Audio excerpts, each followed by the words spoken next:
Disaster in Texas. We certainly do.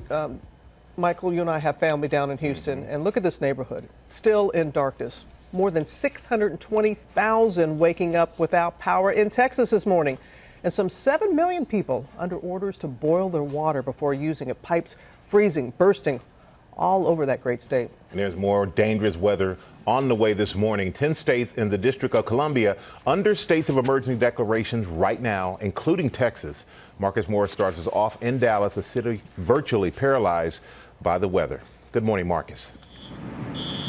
Absolutely, Michael. Good morning. We had intended to show you the ice that has formed on the side of this building, and you can see it there. It's all gone all the way down, covering the landscaping there. The frozen pipes bursting, but the fire department rushing to the scene here on a... So what's going on here, guys? I mean, what is really going on? This is no conspiracy theory type situation.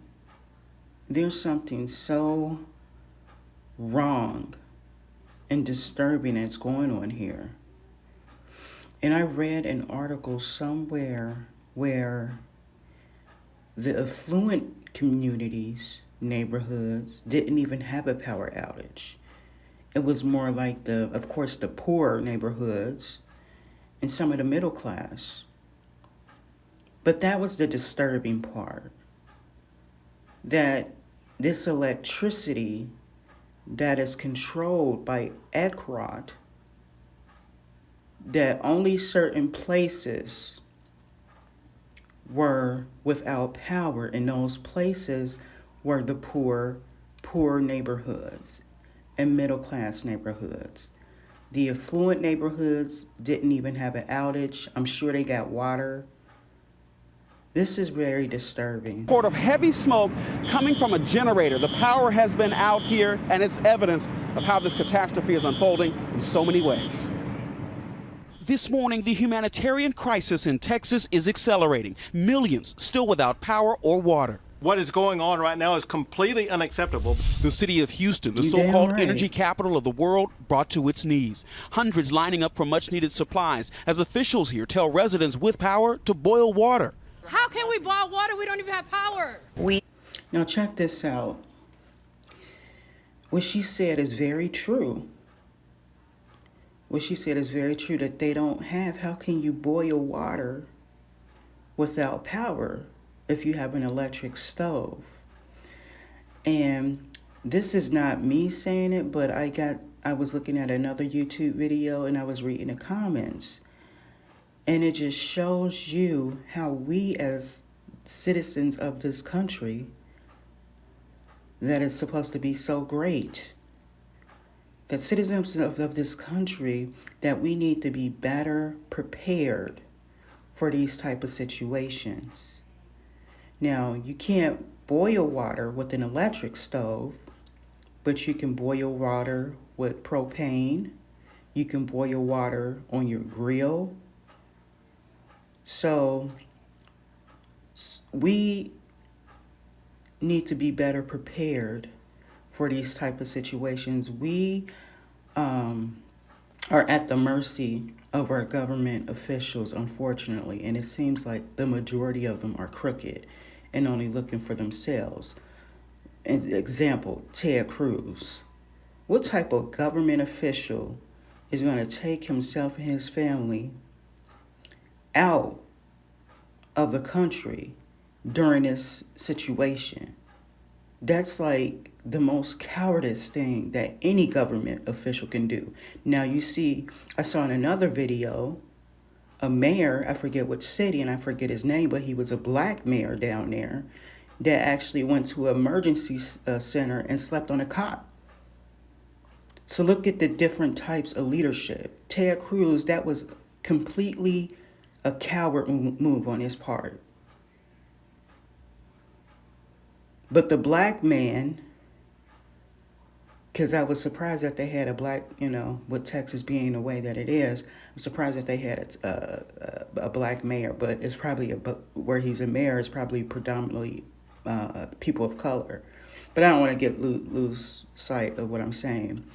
So going back to what I was saying is that we need to be better prepared as citizens of this country. We have this pandemic.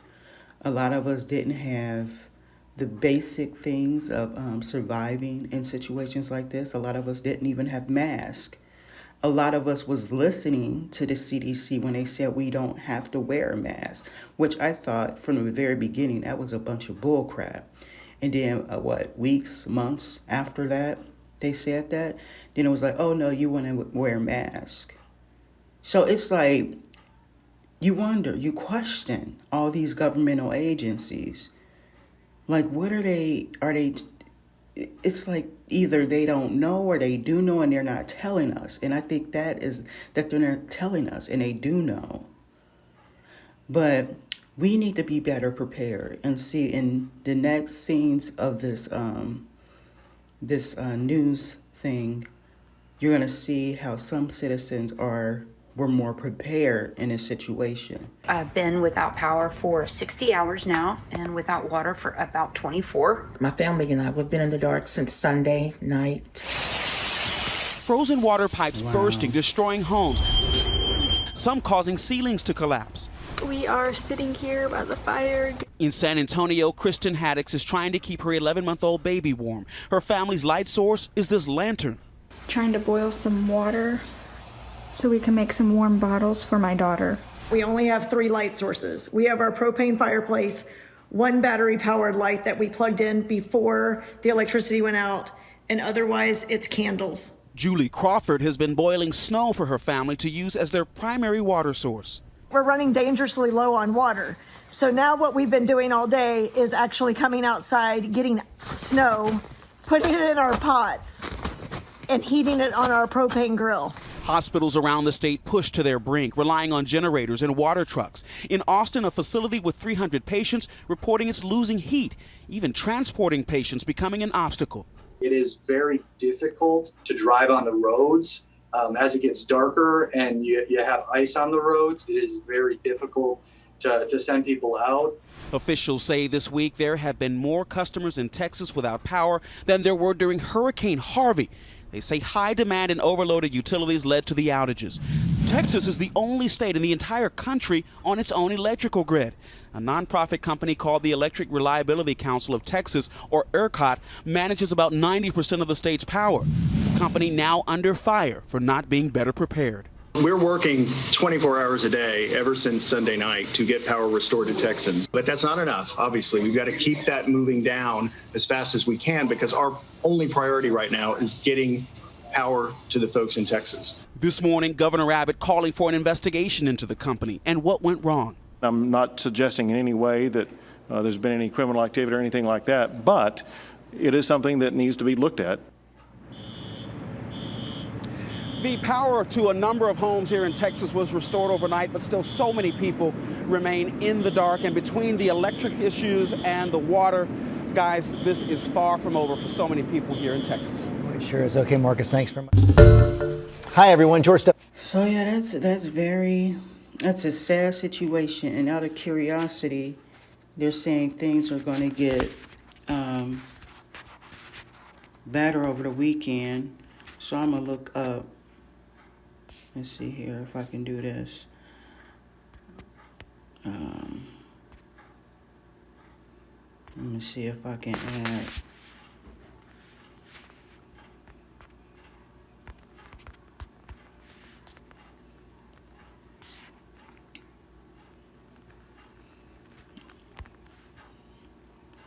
So it seems like it's gotten warmer because right now it's 6:04 a.m. 6:05 a.m. and I'm gonna just go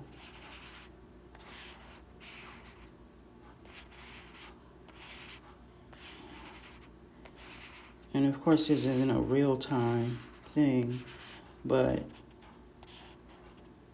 this is Austin.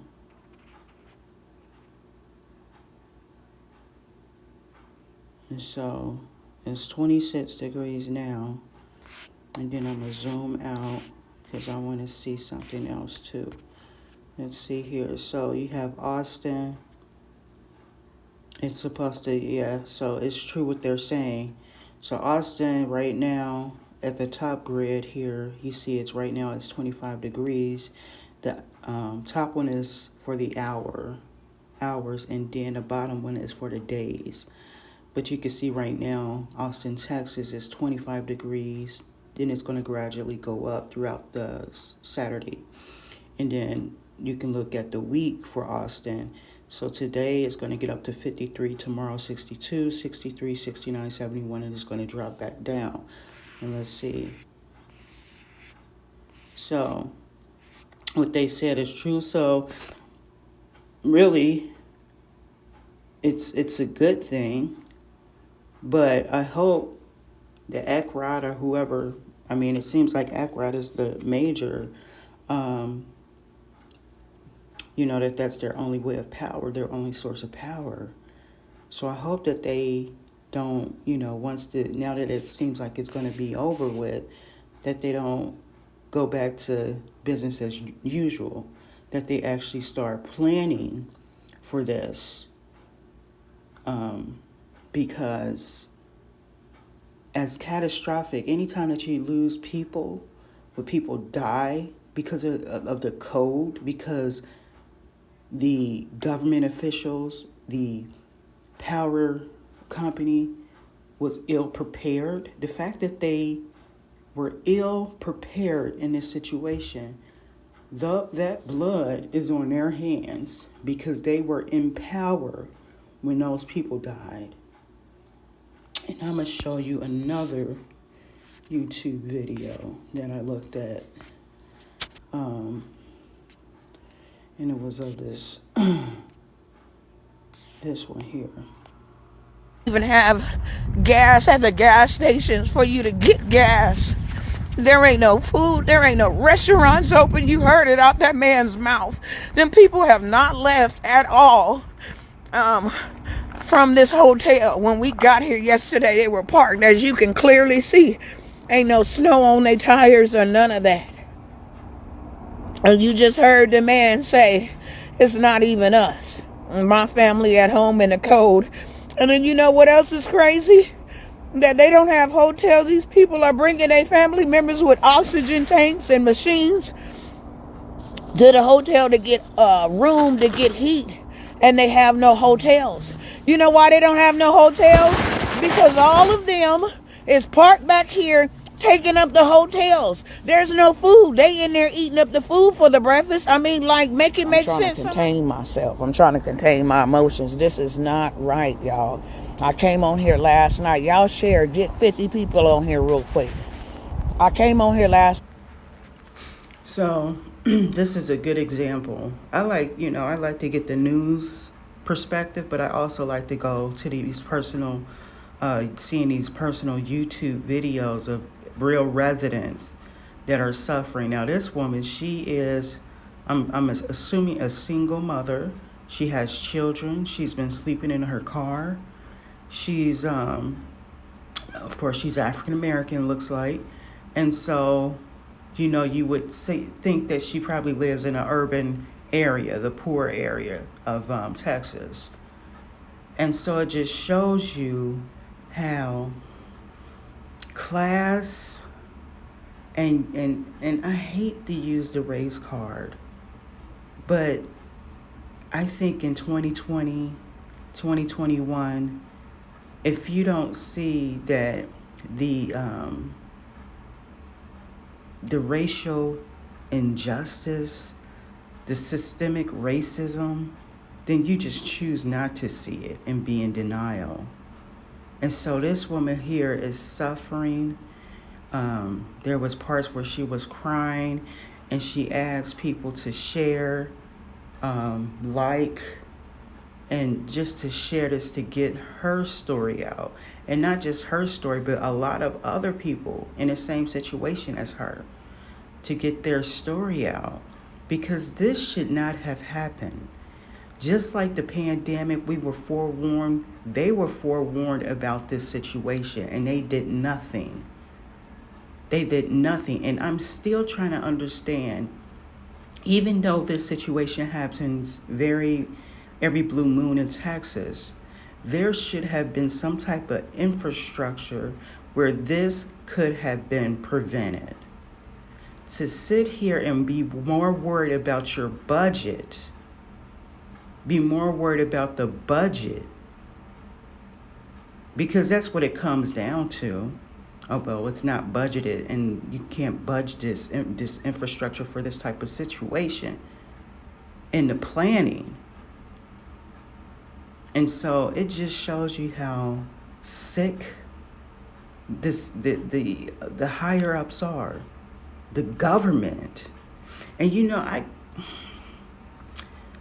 I can now see why some people feel the way that they do about the government. Ted Cruz, and I said this before, that was the most cowardly thing a man can do. That was the most cowardly thing. He should be immediately fired. And if he was man enough, he would step down, because he's too much of a coward to deal with situations like this. So, you know, my heart goes out to people in Texas. It reminded me when I was watching the other YouTube, the news, on the news station, it brought back a memory when I was a child, when I was a kid living in my parents' home, that we didn't have heat for a few days.